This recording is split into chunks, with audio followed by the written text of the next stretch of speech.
Monsieur le député, bonjour. Bonjour. On vous rencontre aujourd'hui pour revenir sur votre récente élection comme secrétaire départemental de l'UMP qui a été acquise de haute lutte. Écoutez, j'ai été désigné par le bureau politique de l'UMP pour exercer effectivement les fonctions de secrétaire départemental.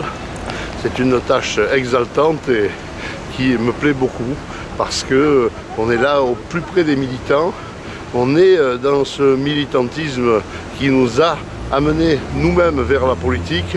Et je crois qu'aujourd'hui, l'enjeu, c'est d'y amener des jeunes, d'expliquer à tous ceux qui aujourd'hui peuvent se poser des questions que l'engagement politique est quelque chose de formidable et qu'ils peuvent y participer très facilement. Alors, on voit que ce qui vous motive, vous, c'est la passion, on vous connaît bien.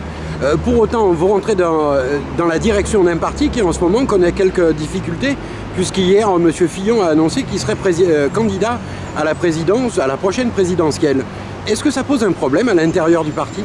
Je crois qu'aujourd'hui, d'abord, après effectivement la difficile élection que l'on a connue, il y a un accord entre les deux protagonistes, entre Jean-François Copé et François Fillon, qui ont mis en place une nouvelle gouvernance du parti, qui ont fixé à septembre la date d'une prochaine élection à la présidence du parti, et que donc je crois qu'il est vraiment prématuré aujourd'hui déjà de se projeter dans l'élection présidentielle et dans la primaire de 2016.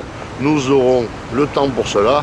Et aujourd'hui d'ailleurs, ce que nous demandent nos militants, ce que nous demande la population, c'est d'exercer une vraie opposition, d'être une vraie opposition à ce pouvoir socialiste qui chaque jour, il ne supporte de moins en moins, et d'être aussi une force de proposition, parce que de s'opposer pour s'opposer ne suffit pas, il faut aussi aujourd'hui proposer quelque chose. C'est ce que nous allons faire d'ailleurs nous à l'Assemblée nationale, le groupe UMP, en proposant une motion de censure le 19 mars, dans laquelle nous reviendrons bien sûr sur ce que nous reprochons au pouvoir socialiste, mais dans laquelle nous ferons aussi des propositions pour une alternance. C'est cette alternance qu'il faut construire. Nous ne devons pas être aujourd'hui dans une guerre des égaux, et moi je condamne toute initiative qui amènerait à cet état de guerre.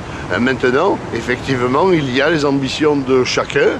Chacun a le droit de pouvoir les exprimer, mais elles ne doivent pas conditionner la manière dont nous devons nous opposer aujourd'hui au pouvoir socialiste. Et là, je suis très clair et très ferme là-dessus. Alors, cette reconquête passe par les municipales. Quelle est la stratégie de l'UMP pour le département du Var? Dans le département du Var, effectivement, l'UMP et les diverses droites qui sont associées à nous occupent depuis longtemps des postes stratégiques dans ce département. Nous avons l'ambition de conquérir certaines mairies, et j'ai déjà dit que 4 en particulier étaient pour moi l'objet d'un merveilleux challenge. Ce sont Brignoles, Soliès-Touka, Le Pradet et la Seine. Nous devons donc nous employer à conserver ce que nous avons, à y faire entrer aujourd'hui beaucoup plus de jeunes que nous n'en avions auparavant. Et aujourd'hui d'ailleurs, je travaille ardemment à la relance des jeunes actifs dans le département. Les jeunes actifs, c'est les jeunes UMP entre 30 et 40 ans.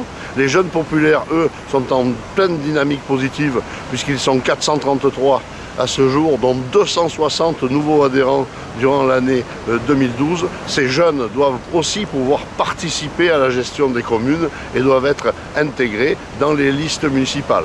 Voilà le challenge qui nous attend aujourd'hui. Ce challenge en vaut vraiment la peine. Nous nous y employons totalement. Eh bien écoutez, on vous remercie et on viendra vous voir prochainement. Merci beaucoup. Bonne journée.